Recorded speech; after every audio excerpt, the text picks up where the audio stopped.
ನಮಸ್ತೆ ವೀಕ್ಷಕರೇ, ನಿತ್ಯ ಜ್ಯೋತಿರ ವಾಸ್ತು ಭವಿಷ್ಯ ವಿಶೇಷ ನೇರಪ್ರಸಾರ ಕಾರ್ಯಕ್ರಮಕ್ಕೆ ಸ್ವಾಗತ. ನಾನು ಚಿತ್ರಶ್ರೀ. ದಿನಾಂಕ 1/1/2026 ಹೊಸ ವರ್ಷದ ಒಂದು ಮೊದಲ ದಿನದ ನಿತ್ಯ ಜ್ಯೋತಿರ ವಾಸ್ತು ಭವಿಷ್ಯ ಮೊದಲ ಸಂಚಿಕೆಯನ್ನು ನೀವು ವೀಕ್ಷಿಸ್ತಾ ಇದ್ದೀರಾ. ಹಾಗೆ ಕಳೆದ ಸಂಚಿಕೆಯಲ್ಲಿ ನಾವು 2026 ಹೊಸ ವರ್ಷ ಯಾವ ರೀತಿಯಾಗಿದೆ ಅಂತ ಹೇಳಿ ಪ್ರತಿಯೊಂದು ರಾಶಿಗೂ ಸಹ ನಾವು ನೋಡ್ಕೊಳ್ತಾ ಬರ್ತಾ ಇದ್ವಿ. ಇವತ್ತಿನ ಈ ಸಂಚಿಕೆಯಲ್ಲಿ ಒಂದು ಸಿಂಹ ರಾಶಿಯ ವಿಚಾರಕ್ಕೆ ಸಂಬಂಧಪಟ್ಟಂತೆ 2026 ಹೊಸ ವರ್ಷ ಹೇಗಿದೆ ನೋಡ್ತಾ ಹೋಗೋಣ. ಈ ಎಲ್ಲ ವಿಚಾರಗಳನ್ನ ತಿಳಿಸ್ಕೊಡ್ತಾರೆ ಗುರುಜಿಗಳು. ಅವರನ್ನ ಕಾರ್ಯಕ್ರಮಕ್ಕೆ ಸ್ವಾಗತಿಸ್ತಾ ಇದ್ದೀನಿ. ಖ್ಯಾತ ಜ್ಯೋತಿಷಿಗಳು, ಖ್ಯಾತ ಸಂಖ್ಯಾಶಾಸ್ತ್ರಜ್ಞರು ಹಾಗೂ ಪಂಚಭೂತ ವಾಸ್ತು ತಜ್ಞರಾದ ಶ್ರೀ ಮಂಜುನಾಥ್ ಗುರುಜಿಗಳು. ಗುರುಜಿ ನಮಸ್ತೆ, ಕಾರ್ಯಕ್ರಮಕ್ಕೆ ಸ್ವಾಗತ. ಹೊಸ ವರ್ಷದ ಶುಭಾಶಯಗಳು. ತಮಗೂ ಕೂಡ ಹೊಸ ವರ್ಷದ ಶುಭಾಶಯಗಳು ಮತ್ತು ಸಮಸ್ತ ಕನ್ನಡ ಕುಲಕೋಟಿ ಜನಕ್ಕೂ ಹೊಸ ವರ್ಷ ಶುಭಾಶಯಗಳನ್ನು ಕೋರ್ತಾ ನಮ್ಮ ಪ್ರಗತಿ ವಾಹಿನಿ ವೀಕ್ಷಕರಲ್ಲೂ ಕೂಡ ಈ ಹೊಸ ವರ್ಷ ಹರ್ಷ ತರಲಿ, ಎಲ್ಲರಿಗೂ ಸುಖ ಶಾಂತಿ ನೆಮ್ಮದಿ ಆ ಒಂದು ಶಿವ ಎಲ್ಲರಲ್ಲೂ ದಯ ಪಾಲಿಸಲಿ ಅಂತ ಕೋರ್ತಾ, ಆದಿತ್ಯಾಯ ಚ ಸೋಮಾಯ ಮಂಗಳಾಯ ಬುಧಾಯ ಚ ಗುರು ಶುಕ್ರ ಶನಿರ್ವಾಯ ಚ ರಾಹುವೇ ಕೇತುವೇ ನಮಃ. ಗುರುಜಿ, ಸಿಂಹ ರಾಶಿಯವರಿಗೆ 2026 ಹೊಸ ವರ್ಷ ನವಗ್ರಹಗಳ ಗೋಚಾರ ಯಾವ ರೀತಿಯಾಗಿದೆ, ಪ್ರಮುಖವಾಗಿ ಯಾವ ಗ್ರಹಗಳ ಗೋಚಾರ ಈ ವರ್ಷ ನಡೀತಾ ಇದೆ?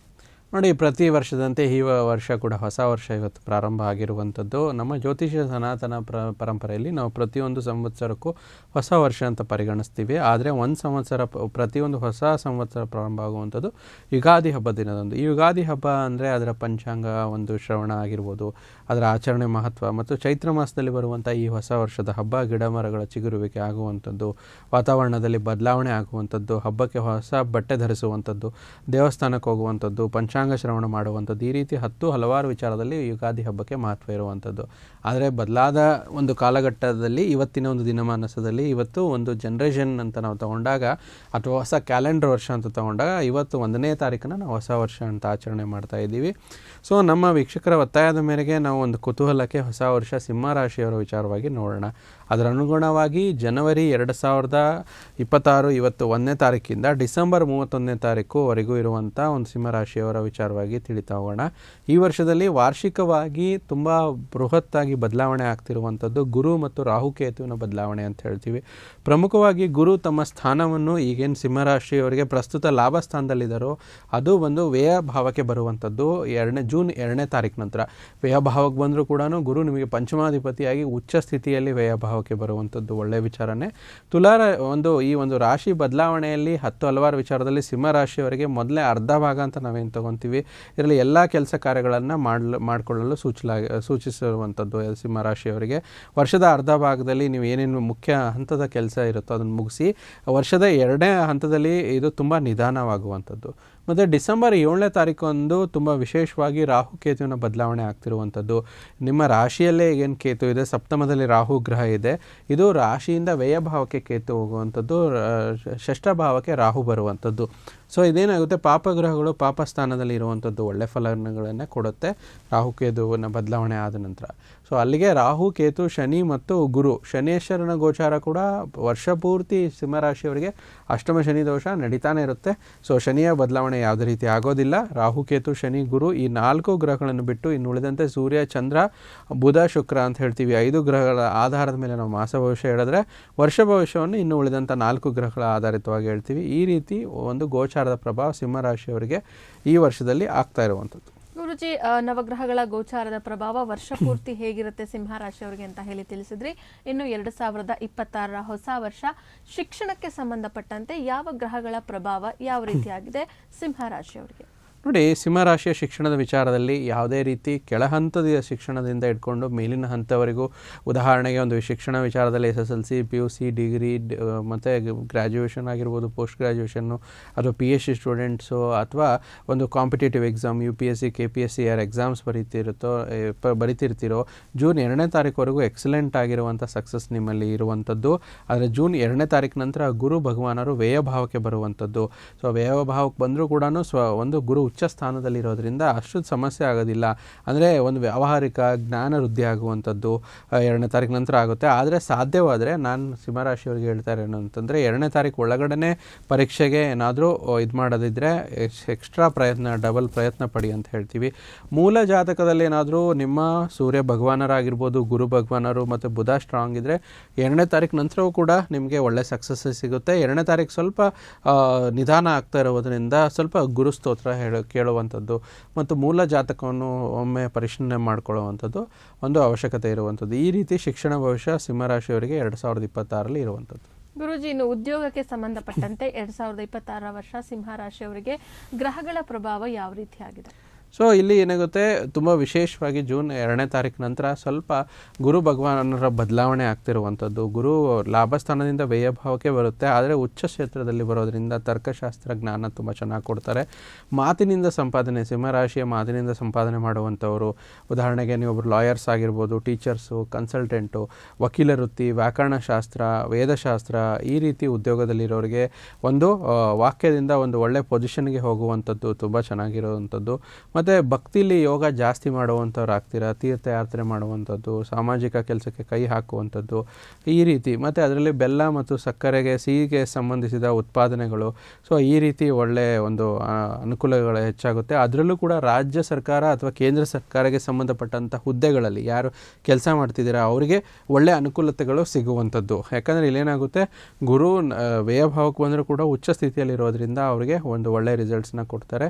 ಉದ್ಯೋಗದಲ್ಲಿ ಒಳ್ಳೆಯ ಭವಿಷ್ಯ ಇರುವಂಥದ್ದು. ಆದರೆ ವರ್ಷಂಪ್ರತಿ ಸ್ವಲ್ಪ ಅಷ್ಟಮ ಶನಿಯ ಪ್ರಭಾವ ಸ್ವಲ್ಪ ಸಿಂಹರಾಶಿಯವರಿಗೆ ಕಾಡುವಂಥದ್ದು. ಅಷ್ಟಮ ಶನಿಗೆ ಸಂಬಂಧಪಟ್ಟಂಥ ಚಿಕ್ಕ ಪುಟ್ಟ ಪರಿಹಾರಗಳನ್ನು ಕೊನೆಯಲ್ಲಿ ಹೇಳಿದ್ರೆ ಅದು ಒಂದು ಸ್ವಲ್ಪ ನಿಧಾನತೆಯನ್ನು ಕೊಟ್ಟರೆ ಉಳಿದಿರುವಂಥ ಎಲ್ಲ ಅಂಶಗಳು ಸಿಂಹರಾಶಿಯವರಿಗೆ ಪಾಸಿಟಿವ್, ಸಕಾರಾತ್ಮಕವಾಗಿರುವಂಥದ್ದು ಹೆಚ್ಚಾಗಿ ಉದ್ಯೋಗದಲ್ಲಿ ಕಂಡುಬರ್ತಾ ಇದೆ. ಗುರುಜಿ, ಇನ್ನು ಉದ್ಯೋಗ ವಿಚಾರಕ್ಕೆ ಸಂಬಂಧಪಟ್ಟಂತೆ ತಿಳಿಸಿದ್ರಿ. ಉದ್ಯೋಗ ಮಾಡ್ಕೊಳ್ಬೇಕು ಅಂತ ಹೇಳಿ ಕೂಡ ಕೆಲವರು ಪ್ರಯತ್ನವನ್ನು ಪಟ್ಟಿದ್ರು. 2025ರಲ್ಲಿ ಕೈಗೂಡಿಲ್ಲ ಅಂದರೆ 2026 ವರ್ಷಕ್ಕೆ ಮಾಡ್ಕೊಳ್ಳೋಣ ಅಂತ ಹೇಳಿ ತಮ್ಮ ಯೋಜನೆಯನ್ನು ಕೂಡ ಮುಂದೂಡಿರ್ತಾರೆ. ಅಂತಹ ಒಂದು ಸಿಂಹ ರಾಶಿಯವರಿಗೆ ಸಂಬಂಧಪಟ್ಟಂತೆ ಉದ್ಯೋಗಕ್ಕೆ 2026 ವರ್ಷ ಯಾವ ರೀತಿಯಾದಂಥ ಅನುಕೂಲತೆಗಳನ್ನು ತಂದುಕೊಡ್ತಾ ಇದೆ?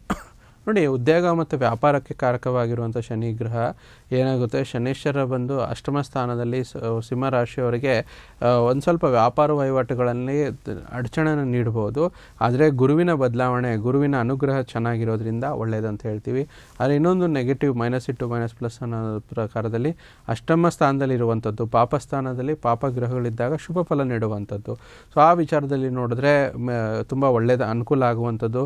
ಸೊ ಯಾರೇ ಸೇವಕರಾಗಿರ್ಬೋದು, ಸೇವೆಯಲ್ಲಿರುವಂಥವ್ರಿಗೆ ತುಂಬ ಒಳ್ಳೆಯದು. ಆಳು ಕಾಳು ಇಟ್ಕೊಂಡು ಜೀವನ ಮಾಡ್ತಿರುವಂಥವ್ರಿಗೆ ವ್ಯಾಪಾರ ವಹಿವಾಟುಗಳಲ್ಲಿ ವೃದ್ಧಿ ಕಾಣುತ್ತೆ.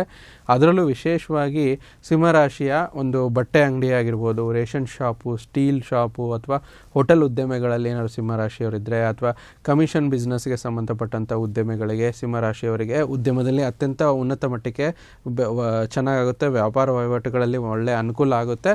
ಬಟ್ ಸ್ವಲ್ಪ ಸಾಲಗಳು, ಅಷ್ಟಮ ಶನಿ ಪ್ರಭಾವದಿಂದ ಸ್ವಲ್ಪ ಸಾಲಗಳು ಜಾಸ್ತಿ ಆಗುತ್ತೆ. ಮತ್ತು ಇಲ್ಲಿ ಪಂಚಮಾಧಿಪತಿ ವ್ಯಯಭಾವಕ್ಕೆ ಬಂದಿರೋದ್ರಿಂದ ಸ್ವಲ್ಪ ಕೂಡಿಟ್ಟ ಹಣ ಖರ್ಚಾಗುವಂಥದ್ದು. ಆದರೆ ತುಂಬ ಹೊಸ ಇನ್ವೆಸ್ಟ್ಮೆಂಟ್ ಮಾಡಬೇಡಿ, ಇದ್ದದರಲ್ಲೇ ನೀವೇನು ಎಕ್ಸ್ಪೆನ್ಷನ್ ಮಾಡಿಕೊಂಡು ಇದು ಮಾಡ್ತಾ ಇರ್ತೀರ ಅದರ ವಿಚಾರವಾಗಿ. ಆದರೆ ಯಾರು ಸರ್ವಿಸ್ ಓರಿಯೆಂಟೆಡ್ ಇರ್ತಾರೆ, ಸೆಲ್ಫ್ ಸರ್ವಿಸ್ ಓರಿಯೆಂಟೆಡು, ಒಂದು ಮಾತಿನ ಮೂಲಕ ಹಣ ಮಾಡುವಂಥವ್ರಾಗಿರ್ಬೋದು, ಉದಾಹರಣೆಗೆ ಜ್ಯೋತಿಷ್ಯ ಪ್ರವೃತ್ತಿ, ವಾಸ್ತು ಆಗಿರ್ಬೋದು, ಮತ್ತು ಇನ್ನೂ ಇತ್ಯಾದಿ CA ಆಗಿರ್ಬೋದು, ಮತ್ತು ಕಂಪ್ನಿ ಸೆಕ್ರೆಟರಿ, ಇದೆಲ್ಲ ಒಂದು ಸರ್ವಿಸ್ ಬೇಸ್ಡ್ ಬಿಸ್ನೆಸ್ ಅಂತ ಹೇಳ್ತೀವಲ್ಲ, ಇವರಿಗೆ 2026 ಸಿಂಹರಾಶಿಯವರಿಗೆ ಅತ್ಯದ್ಭುತವಾಗಿರುವಂಥ ವರ್ಷವಾಗಿರುವಂಥ. ಗುರುಜಿ, ಇನ್ನು ಆರೋಗ್ಯ ವಿಚಾರಕ್ಕೆ ಬರೋಣ. ಆರೋಗ್ಯಕ್ಕೆ ಸಂಬಂಧಪಟ್ಟಂತೆ ಸಿಂಹ ರಾಶಿಯವರು ಏನೆಲ್ಲ ಎಚ್ಚರಿಕೆಗಳನ್ನು 2026 ವರ್ಷ ಪೂರ್ತಿ ತೆಗೆದುಕೊಳ್ಬೇಕು? ಆರೋಗ್ಯದಲ್ಲಿ ಏನಾದರೂ ಬದಲಾವಣೆಗಳು ಕಂಡು ಬರುತ್ತಾ? ಹಾಗಿದ್ರೆ ಯಾವ್ದಾವುದು? ಈ 2026ರಲ್ಲಿ ಸಿಂಹರಾಶಿಯವರಿಗೆ ಒಟ್ಟಾರೆಯಾಗಿ ಅನುಕೂಲಕರವಾಗಿರುತ್ತೆ. ಆದರೆ ದೈನಂದಿನ ದಿನಚರಿ ಜೀವನ ಶೈಲಿ ಬಗ್ಗೆ ಸ್ವಲ್ಪ ಹೆಚ್ಚಾಗಿ ಸಿಂಹರಾಶಿಯವರು ಗಮನ ಹರಿಸಬೇಕಾಗುತ್ತೆ.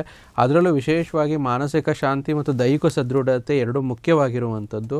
ವರ್ಷದ ಪ್ರಾರಂಭದಲ್ಲಿ ಇಲ್ಲೇನಾಗುತ್ತೆ, ಮೀನರಾಶಿಯಲ್ಲಿ ಶನಿ ಗೋಚರ ಆಗ್ತಿರುವಂಥದ್ದು, ಅಷ್ಟಮ ಶನಿ ಅಂತ ಹೇಳ್ತೀವಿ. ಸೊ ನಿಮ್ಮ ದೇಹಕ್ಕೆ ಹೆಚ್ಚು ವಿಶ್ರಾಂತಿ ಅಗತ್ಯ ಬೇಕಾಗಿರುವಂಥದ್ದು ಮಾನಸಿಕವಾಗಿ. ವರ್ಷ ಆರಂಭದಲ್ಲಿ ಸಿಂಹರಾಶಿಯವರು ಅಷ್ಟಮ ಶನಿಯ ಪ್ರಭಾವದಿಂದ ಸ್ವಲ್ಪ ಒತ್ತಡವನ್ನು ಅನುಭವಿಸುವಂಥ ಆಗಿರುವಂಥದ್ದು ನೋಡ್ತೀವಿ. ಆದರೆ ಸಮಯ ಕಳೆದಂತೆ ಆರೋಗ್ಯ ಕೂಡ ಸುಧಾರಿಸುತ್ತೆ. ಜುಲೈ ನಂತರ ಬರುವಂಥ ಒಂದು ಗುರು ಬದಲಾವಣೆ, ಗುರು ಕರ್ಕಾಟಕ ರಾಶಿ ಒಂದು ಗೋಚರ ಕೂಡ, ಪ್ರವೇಶ ಕೂಡ ಒಳ್ಳೆಯದೇ ಆಗುತ್ತೆ. ಶಕ್ತಿಮಟ್ಟ ಹೆಚ್ಚಾಗುವಂಥದ್ದು ಕ್ರಮೇಣ. ನಿಮ್ಮ ಆಹಾರ, ನಿದ್ದೆ ಮತ್ತು ವ್ಯಾಯಾಮದ ಬಗ್ಗೆ ನೀವು ನಿಯಮಿತವಾಗಿ ಗಮನ ಹರಿಸಬೇಕಾಗುತ್ತೆ. ಮಾನಸಿಕ ಒತ್ತಡವನ್ನು ಏನಾದರೂ ಅನುಭವಿಸಿದರೆ ಸಿಂಹರಾಶಿಯವರು ಸ್ವಲ್ಪ ಯೋಗ, ಧ್ಯಾನ, ಪ್ರಾಣಾಯಾಮ ಮತ್ತು ಪ್ರಕೃತಿ ಚಿಕಿತ್ಸೆ ಅಂದರೆ ನೇಚರ್ ಟ್ರೀಟ್ಮೆಂಟ್ ಅಂತ ಹೇಳ್ತಾರೆ, ಅದರಲ್ಲಿ ಸಮಯ ಕಳೆಯೋದು ಪ್ರಯೋಜನಕರವಾಗಿರುತ್ತೆ. ಆದರೆ ವರ್ಷದ ಮಧ್ಯಭಾಗದಲ್ಲಿ ಸ್ವಲ್ಪ ಸಮತೋಲನ ಕಾಪಾಡಿಕೊಳ್ಳುವಂಥದ್ದು ವಿಶೇಷವಾಗಿ ಮುಖ್ಯವಾಗಿರುವಂಥದ್ದು. ದೀರ್ಘಕಾಲಕ್ಕೆ ಆರೋಗ್ಯ ಸಮಸ್ಯೆಗಳು ಸ್ವಲ್ಪ ಸುಧಾರಿಸುವಂಥ ಸಾಧ್ಯತೆಗಳು 2026 ಚೆನ್ನಾಗಿದೆ. ಆದರೆ ದೈನಂದಿನ ಸಮಸ್ಯೆಗಳನ್ನು ಸ್ವಲ್ಪ ಸಿಂಹರಾಶಿಯವರು ಯಾವುದೇ ನಿರ್ಲಕ್ಷ್ಯ ಮಾಡ್ದಿರಾ ಆರೋಗ್ಯಕರ ದಿನಚರಿ ಅಳವಡಿಸ್ಕೊಂಡ್ರೆ ತುಂಬ ಒಳ್ಳೆಯದಾಗುತ್ತೆ. ವರ್ಷದ ಕೊನೆಯಲ್ಲಿ ರಾಹು ಕೇತುವಿನ ಗೋಚಾರ ಸಿಂಹರಾಶಿಯವರಿಗೆ, ಆಲ್ರೆಡಿ ಇಲ್ಲಿ ಸಿಂಹರಾಶಿಯವರಿಗೆ ರಾಶಿ ಜನ್ಮಸ್ಥ ಕೇತು ಇರುವಂಥದ್ದು. ಸೊ ವರ್ಷದ ಕೊನೆಯಲ್ಲಿ ಇದು ಬದಲಾವಣೆ ಆಗೋದ್ರಿಂದ ನೀವು ಶಕ್ತಿಯುತ ಸಮತೋಲನತೆಯನ್ನು ನೀವು ಅನುಭವಿಸ್ತೀರಾ. ಒಟ್ಟಾರೆಯಾಗಿ ಈ ವರ್ಷದಲ್ಲಿ ಆರೋಗ್ಯದಲ್ಲಿ ಸ್ಥಿರತೆ ಮತ್ತು ಸುಧಾರಣೆ ಕೂಡ ಸಿಂಹರಾಶಿಯವರಿಗೆ ಸೂಚಿಸ್ತಾ ಇದೆ. ನೋಡಿದ್ರಲ್ಲ ವೀಕ್ಷಕರೇ, ಆರೋಗ್ಯ, ಉದ್ಯೋಗ, ಸ್ವ ಉದ್ಯೋಗ ಮತ್ತು ಶಿಕ್ಷಣದಲ್ಲಿ ಸಿಂಹರಾಶಿಯವರಿಗೆ ಈ 2026 ವರ್ಷ ಭವಿಷ್ಯದಲ್ಲಿ ಏನೇನಿದೆ ಅಂತ ಹೇಳಿ ತಿಳಿದುಕೊಂಡಿದ್ದೀರಾ. ವೀಕ್ಷಕರೇ, ಇವಾಗ ಏನು ಹಣಕಾಸು ವಿಚಾರಕ್ಕೆ ಸಂಬಂಧಪಟ್ಟಂತೆ ನಾವು ಕೂಡ ಮಾತನಾಡ್ತಾ ಹೋಗೋಣ. ಸಿಂಹರಾಶಿಯವರಿಗೆ ಎಷ್ಟೆಲ್ಲ ಅನುಕೂಲತೆಗಳು ಬರ್ತಾ ಇದೆ, ಜೊತೆಗೆ ಗ್ರಹಗಳ ಪ್ರಭಾವ ಹೇಗಿದೆ ಗುರುಜಿ ತಿಳಿಸಿ. ಸೊ ಆರ್ಥಿಕ ವಿಚಾರಗಳು ಸಿಂಹರಾಶಿಯವರಿಗೆ ಲಾಭಕಾರಿಯಾಗಿದೆ. ಹಣಕಾಸಿನ ಯೋಜನೆಗಳು ಪರಿಣಾಮಕಾರಿಯಾಗಿ ಕಾರ್ಯಗತಗೊಳಿಸಲು ಸಾಧ್ಯವಾಗುವಂಥದ್ದು. ಗುರುಬಲ ಜೂನ್ 2026 ಗುರುಬಲ ಇರುವಂಥದ್ದು. ಗುರುವಿನ ಪ್ರಭಾವ ಆದಾಯ ಮತ್ತು ಐಷಾರಾಮಿಯ ಸಂಗಮವನ್ನು ಸೃಷ್ಟಿಸುವಂಥದ್ದು. ಆದಾಯದಲ್ಲಿ ಬೆಳವಣಿಗೆಗಳು, ಒಂದು ಹೊಸ ಆದಾಯಗಳು ಸೃಷ್ಟಿಯಾಗುವಂಥದ್ದು, ಹೊಸ ಅವಕಾಶಗಳು ಉದ್ಭವವಾಗುವಂಥದ್ದು ಮತ್ತು ಹಿಂದಿನ ಪ್ರಯತ್ನಗಳು ಕೂಡ ಇವತ್ತು ಈ ಒಂದು 2026 ಸಿಂಹರಾಶಿಯವರಿಗೆ ಫಲ ನೀಡುವಂಥದ್ದು ಜಾಸ್ತಿ ಆಗಿರುತ್ತೆ. ನಿಮ್ಮ ವೆಚ್ಚಗಳು, ಉಳಿತಾಯದ ನಡುವೆ ನೀವು ಸರಿಯಾದ ಸಮತೋಲನವನ್ನು ಕಾಯ್ದುಕೊಂಡ್ರೆ ವರ್ಷದ ಅಂತ್ಯದ ವೇಳೆಗೆ ನಿಮಗೆ ಆರ್ಥಿಕ ಶಕ್ತಿಯನ್ನು ಸಾಧಿಸುವಂಥ ಒಂದು ವರ್ಷ 2026 ಸಿಂಹರಾಶಿಯವರಿಗೆ ಅನ್ಡೌಟೆಡ್ ಆಗಿ ಸಿಕ್ಕೇ ಸಿಗುತ್ತೆ. ವರ್ಷವಿಡೀ ಮೀನರಾಶಿಯಲ್ಲಿ ಒಂದು ಶನಿಯ ಸ್ಥಾನವು ಶಿಸ್ತು ಮತ್ತು ಜವಾಬ್ದಾರಿ ಮುಂದುವರಿಸಲು, ಅಂದರೆ ಅಷ್ಟಮ ಶನಿಯೇ ನಡೆಯುತ್ತೆ, ಅದರಿಂದ ನಿಮಗೆ ಶಿಸ್ತು ಮತ್ತು ಜವಾಬ್ದಾರಿಯಿಂದ ಮುಂದುವರಿಸಲು ನಿಮಗೆ ಅನುವು ಮಾಡಿಕೊಡುವಂಥದ್ದು. ಹೂಡಿಕೆಯಲ್ಲಿ ಆಸಕ್ತಿ ಹೊಂದಿದವರಿಗೆ ಸಿಂಹರಾಶಿಯವರಿಗೆ ಈ ವರ್ಷದ ಸರಿಯಾಗಿ ಅವಕಾಶ ಸಿಗುವಂಥದ್ದು. ಮತ್ತು ನೀವೇನಾದರೂ ಚಿಂತನಾಶೀಲ ನಿರ್ಧಾರಗಳನ್ನು ತೆಗೆದುಕೊಂಡ್ರೆ ಆ್ಯಕ್ಟಿವ್ ರಿಸಲ್ಟ್ಸು ನಿಮಗೆ ಸಿಗುತ್ತೆ. ಅಕ್ಟೋಬರ್ ನಂತರ ಆರ್ಥಿಕ ನಿರ್ಧಾರಗಳಲ್ಲಿ ನಿಮಗೆ ಹೆಚ್ಚಿನ ಸ್ಪಷ್ಟತೆ ಕೂಡ ಸಿಗುವಂಥದ್ದು. ಕುಟುಂಬದಿಂದ ಹಣಕಾಸಿನ ಬೆಂಬಲ, ಅಂದರೆ main family support, financial family support ತುಂಬ ಚೆನ್ನಾಗಿ ಲಭ್ಯ ಇರುತ್ತೆ. ನಿಮ್ಮ ಯೋಜನೆಗಳನ್ನು ಪೂರೈಸಲು ಸಿಂಹರಾಶಿಯವರಿಗೆ ಅನುಕೂಲ ಆಗುತ್ತೆ. ವ್ಯವಹಾರದಲ್ಲಿ ಏನಾದರೂ ತುಂಬ ತೊಡಗಿಸ್ಕೊಂಡು ಡೀಪ್ ರೂಟೆಡ್ ಆಗಿದ್ದರೆ ಡಿಸೆಂಬರ್ 2026 ಒಳಗೆ ರಾಹುಕೇತುವಿನ ಬದಲಾವಣೆ ಇವರಿಗೆ ಆದ್ಯತೆಗಳ ಬದಲಾವಣೆ, ಲಾಭದ ಹೆಚ್ಚು ನಿರೀಕ್ಷೆಗಳನ್ನು ಕೊಡುತ್ತೆ. ಮತ್ತು ಒಟ್ಟಾರೆಯಾಗಿ ಈ ಅವಧಿ ಅಂದರೆ 2026 ಅವಧಿ ಒಂದು ಆರ್ಥಿಕ ದೃಷ್ಟಿಕೋನದಿಂದ ಸಕಾರಾತ್ಮಕವಾಗಿರುವಂಥದ್ದು ಕಾಣಿಸ್ತಾ ಇದೆ. ನಿಮ್ಮ ಯೋಜನೆಗಳು ಕ್ರಮೇಣವಾಗಿ ಯಶಸ್ವಿಯಾಗುತ್ತೆ. ಸ್ಲೋ ಆದರೂ ಕೂಡ ಖಂಡಿತ ಯಶಸ್ವಿಯಾಗುತ್ತೆ. ಈ ವರ್ಷದ ನಿಮ್ಮ ಆರ್ಥಿಕ ನೆಲೆಯನ್ನು ಬಲಪಡಿಸುವಲ್ಲೂ ನೀವು ಖಂಡಿತ ಯಶಸ್ವಿ ಆಗ್ತೀರಾ. ಅಷ್ಟಮ ಶನಿಯ ಪ್ರಭಾವಕ್ಕೆ ಒಳಗಾಗಿ ಅದರ ಒಂದು ಪರಿಹಾರ ಮಾತ್ರ ಮಾಡಿಕೊಂಡ್ರೆ ಆರ್ಥಿಕವಾಗಿ ಯಾವುದೇ ರೀತಿ ಅಂಥ ದೊಡ್ಡ ಕುಂದುಕೊರತೆಗಳು ಕಾಣಿಸಲ್ಲ. ಆದರೆ ಇನ್ವೆಸ್ಟ್ಮೆಂಟ್ ಬಿಸ್ನೆಸ್ಸು ಸ್ವಲ್ಪ ನಿಧಾನ ಅಂತ ಹೇಳ್ತೀವಿ. ಅದರಲ್ಲೂ ವಿಶೇಷವಾಗಿ ಸ್ಟೀಲು, ರೇಷನ್ನು ಮತ್ತು ಬಟ್ಟೆ ಅಂಗಡಿ ವಿಚಾರದಲ್ಲಿ ಗ್ರೋತು ತುಂಬ ಚೆನ್ನಾಗಿದೆ. ಆದರೆ ಸ್ವಲ್ಪ ಈ ಸ್ಪೆಕ್ಯುಲೇಟಿವ್ ಗೇನ್ಸ್ ಅಂತ ಹೇಳ್ತೀವಿ, ಅಂದರೆ ವಿತೌಟ್ ಇನ್ವೆಸ್ಟ್ಮೆಂಟು ರಿಸಲ್ಟ್ಸ್ನ ಇದು ಮಾಡುವಂಥದ್ದು, ಅದು ಸ್ವಲ್ಪ ನಿಧಾನ ಆಗುತ್ತೆ. ಸ್ಪೆಕ್ಯುಲೇಟಿವ್ ಅಂದರೆ ಆಕಸ್ಮಿಕ ಧನಲಾಭಗಳು ಕಡಿಮೆ. ಆದರೆ ಯಾವುದು ಫಿಕ್ಸ್ಡ್ ಆಗಿರುವಂಥ ಬಿಸ್ನೆಸ್ಸಲ್ಲಿ ಇವರು ಹಣ ತೊಡಗಿಸಿದರೆ ಅದರ ಆದಾಯ ಇವರಿಗೆ ಆರ್ಥಿಕವಾಗಿ ಸಿಂಹರಾಶಿಯವರಿಗೆ ಚೆನ್ನಾಗಿದೆ. ಗುರೂಜಿ, ಇನ್ನು ಸಂಬಂಧಗಳ ವಿಚಾರಕ್ಕೆ ಬರೋಣ. ಸಂಬಂಧಗಳ ವಿಚಾರವನ್ನು ತೆಗೆದುಕೊಂಡಾಗ ವಿವಾಹ ಆಗಿರ್ಬೋದು ಅಥವಾ ಪ್ರೇಮ ವಿವಾಹ ಆಗಿರ್ಬೋದು, ಜೊತೆಗೆ ಏನು ಒಂದು ಉತ್ತಮ ಫಲ ಯಾವ ರೀತಿಯಾಗಿ ಸಿಂಹರಾಶಿಯವರಿಗೆ 2026 ವರ್ಷದಲ್ಲಿ ಸಿಗ್ತಾ ಇದೆ? ನೋಡಿ, 2026 ವರ್ಷದ ಆರಂಭದಲ್ಲಿ ವೈವಾಹಿಕ ಜೀವನದಲ್ಲಿ ಸ್ವಲ್ಪ ಒತ್ತಡ ಉಂಟಾಗ್ಬೋದು. ಯಾಕಂದರೆ ಸಿಂಹರಾಶಿಯವರ ವಿಚಾರದಲ್ಲಿ ಇಲ್ಲಿ ಕೇಂದ್ರ ಭಾವದ ಅಧಿಪತಿ ಅಂತ ಹೇಳ್ತೀವಿ, ಸಪ್ತಮ ಸ್ಥಾನಾಧಿಪತಿ ಅಷ್ಟಮ ಸ್ಥಾನದಲ್ಲಿರುವಂಥದ್ದು, ಅಷ್ಟಮ ಶನಿ ಪ್ರಭಾವ ಅಂತ ಹೇಳ್ತೀವಿ. ಸೊ ಇದರಿಂದ ನಿಮ್ಮ ಸಂಗಾತಿಯೊಂದಿಗೆ ನೀವು ಸ್ವಲ್ಪ ಹೊಂದಾಣಿಕೆ ಮಾಡಿಕೊಳ್ಳಲು ಪ್ರಯತ್ನಿಸಿ. ಸಣ್ಣ ಪುಟ್ಟ ತಪ್ಪುಗಳಲ್ಲಿದ್ದರೆ ನಿರ್ಲಕ್ಷಿಸಿ, ದೊಡ್ಡದನ್ನು ಮಾಡಬೇಡಿ. ಇದಲ್ದಿರ ಅವರೊಂದಿಗೆ ಏನಾದರೂ ಕೋಪಗೊಳ್ಳದಿರುವಂಥದ್ದು ಉತ್ತಮ.